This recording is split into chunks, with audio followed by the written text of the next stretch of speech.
Hello and welcome to my YouTube channel. आज हम discuss करने वाले हैं एक बहुत ही interesting topic, India's rise as a global power. एक समय था जब इंडिया को सिर्फ एक डेवलपिंग नेशन माना जाता था, लेकिन आज भारत दुनिया की पॉलिटिक्स, इकोनॉमी, डिफेंस और कल्चर हर फील्ड में अपनी स्ट्रॉन्ग प्रेजेंस दिखा रहा है। तो चलिए स्टेप बाय स्टेप समझते हैं कि इंडिया कैसे ग्लोबल स्टेज पर एक मेजर पावर बन रहा है। सबसे पहले बात करते हैं इकोनॉमी की, क्योंकि ग्लोबल पावर बनने के लिए इकोनॉमिक स्ट्रेंथ सबसे ज़रूरी है। इंडिया अब दुनिया की फोर्थ लार्जेस्ट इकोनॉमी बन चुका है और आईएमएफ और वर्ल्ड बैंक के मुताबिक 2030 तक टॉप 3 में आने की संभावना है। इंडिया का जीडीपी ग्रोथ रेट कंसिस्टेंटली दुनिया के सबसे तेज़ ग्रो करने वाले इकोनॉमीज़ में आता है।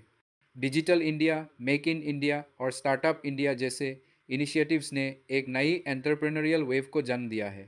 आईटी सेक्टर, सॉफ्टवेयर एक्सपोर्ट्स और सर्विस इंडस्ट्री ने इंडिया को बैकबोन ऑफ ग्लोबल आउटसोर्सिंग बना दिया है।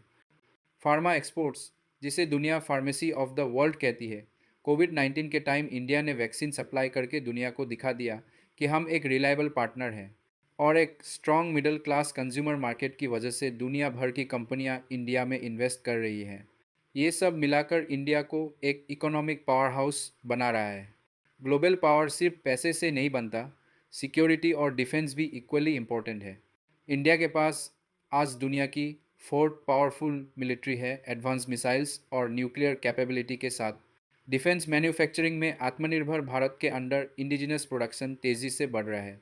और जब बात टेक्नोलॉजी की होती है तो इसरो को भूलना मुश्किल है। चंद्रयान 3 का सक्सेस ने भारत का नाम दुनिया के टॉप स्पेस पावर्स में लिख दिया। मंगलयान मिशन, जो रिकॉर्ड बजट में कंप्लीट हुआ था, उसने भी इंडिया की एफिशिएंसी और टैलेंट प्रूव कर दी। स्पेस रिसर्च, सैटेलाइट्स और future moon Mars missions India की सॉफ्ट और हार्ड पावर दोनों को स्ट्रेंथन करते हैं। एक और बड़ी वजह जो इंडिया को एक राइजिंग पावर बनाती है वो है उसकी फॉरेन पॉलिसी। भारत का अप्रोच है मल्टी अलाइनमेंट। इसका मतलब है एक तरफ यूएस के साथ स्ट्रॉन्ग टाइजेस, दूसरी तरफ रसिया से डिफेंस इंपोर्ट्स और चाइना के साथ कंपटीशन के बावजूद ट्रेड रिलेशंस।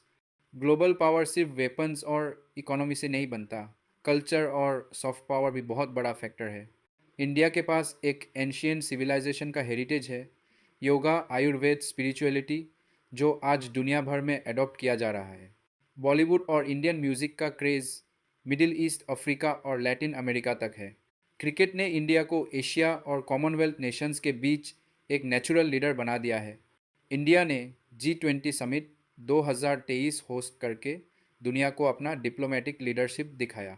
ब्रिक्स और क्वाड जैसी ग्रुपिंग्स में इंडिया एक्टिवली पार्टिसिपेट करता है। यूनाइटेड नेशंस में भी इंडिया रिफॉर्म का डिमांड करता है ताकि डेवलपिंग कंट्रीज़ को ज़्यादा रिप्रेजेंटेशन मिले। ये बैलेंस डिप्लोमेसी दिखाती है कि भारत अपने नेशनल इंटरेस्ट को सिक्योर करते हुए दुनिया में एक ब्रिज बिल्डर का रोल प्ले कर रहा है। और सबसे बड़ी बात, इंडियन डायस्पोरा। 3 करोड़ से ज़्यादा इंडियंस अब्रॉड रहते हैं, जो हर फील्ड में टॉप पोजीशन होल्ड करते हैं, चाहे टेक हो, बिजनेस हो या पॉलिटिक्स। ये डायस्पोरा इंडिया के लिए एक ग्लोबल गुडविल एम्बेसडर की तरह काम करता है।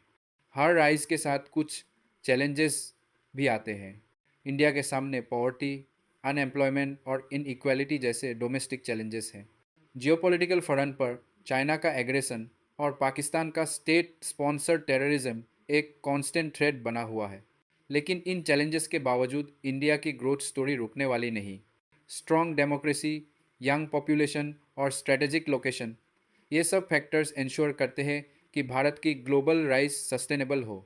तो इंडिया का राइज सिर्फ एक कहानी नहीं, बल्कि एक रियलिटी है जो हर फील्ड में विजिबल है, चाहे वो इकॉनमी हो, डिफेंस हो, डिप्लोमेसी हो या कल्चर। आने वाले 20-25 सालों में भारत के पास फुल पोटेंशियल है एक सुपर पावर बनने का। एक ऐसा पावर जो सिर्फ अपने लिए नहीं, बल्कि पूरे वर्ल्ड के लिए पॉजिटिव चेंज लेकर आए। आपको क्या लगता है, 2050 तक इंडिया एक सुपर पावर बन पाएगा? कमेंट्स में अपना ओपिनियन ज़रूर बताएं। और अगर आपको ये वीडियो इन्फॉर्मेटिव लगा तो लाइक, शेयर और सब्सक्राइब ज़रूर करें। मिलते हैं अगले वीडियो में, तब तक के लिए जय हिंद, जय भारत।